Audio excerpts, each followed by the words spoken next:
মনরেগার নাম অপরিবর্তিত রাখার দাবিতে রবিবার দেশের সবকটি জেলায় বিক্ষোভ কর্মসূচি পালন করবে কংগ্রেস। সেই মতো রাজ্য রবিবার 8 জুলাই এই কর্মসূচি পালিত হবে।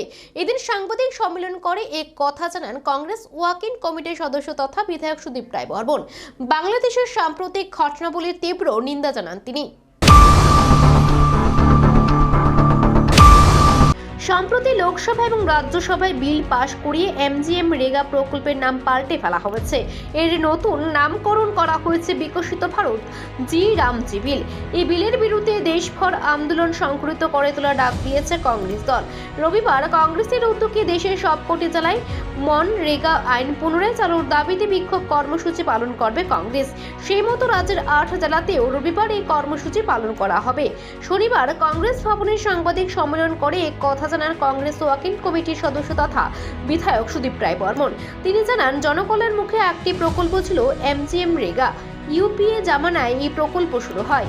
এই আইন বাতিল করে আইনের নামকরণ থেকে জাতির জনক মহাত্মা গান্ধীর নাম বাতিল করে দিয়ে বিভিজি রামজি বিল পাশ করানো হয়েছে। এখন শাসক দল বলতে শুরু করেছে রামের প্রতি বিরোধী দলগুলোর এত অ্যালার্জি কেন? কংগ্রেস বিধায়ক জানান রাম নিয়ে কোনো অ্যালার্জি নেই, তিনি পূজনীয়, তার অবস্থান সকলের হৃদয়ে। কিন্তু নতুন আইনে মানুষের অধিকার কেড়ে নেওয়া হয়েছে।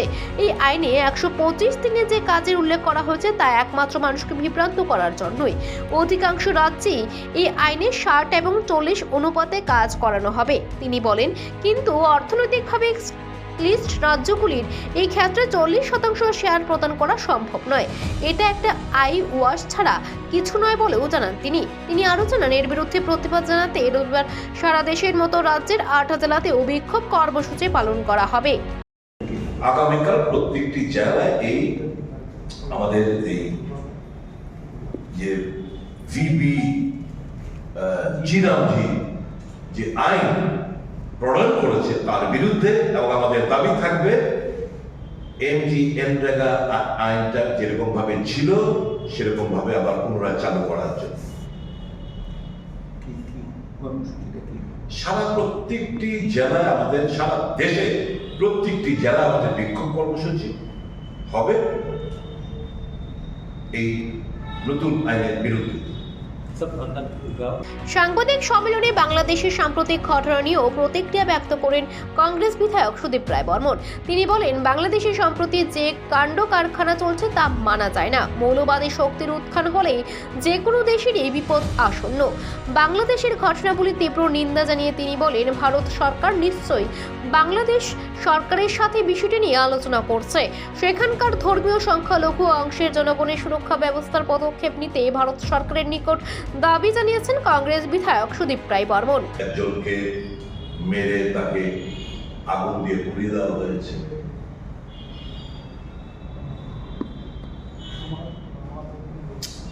এটাই প্রমাণ দেখে আমি যে কথাটা বলছিলাম যে মৌলবাদী শক্তির উত্থান হলে যে কোনো দেশ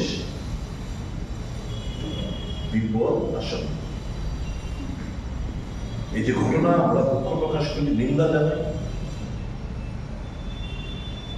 এবং নিশ্চয়ই আমাদের ভারত সরকার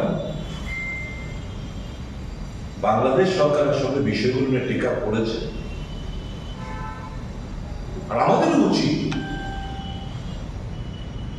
এরকম কোন মুভমেন্ট আমাদের তরফ থেকে যেন না করা হয় যাতে করে বাংলাদেশের সিচুয়েশনটা আরো এগ্রিভেট হয়। এদিন সাংবাদিক সম্মেলনে উপস্থিত ছিলেন রাজ্য যুব কংগ্রেস সভাপতি নীলকমল সাহা। বাংলাদেশের সাম্প্রতিক ঘটনাবলী নিয়ে তিনি গভীর উদ্বেগ প্রকাশ করেন।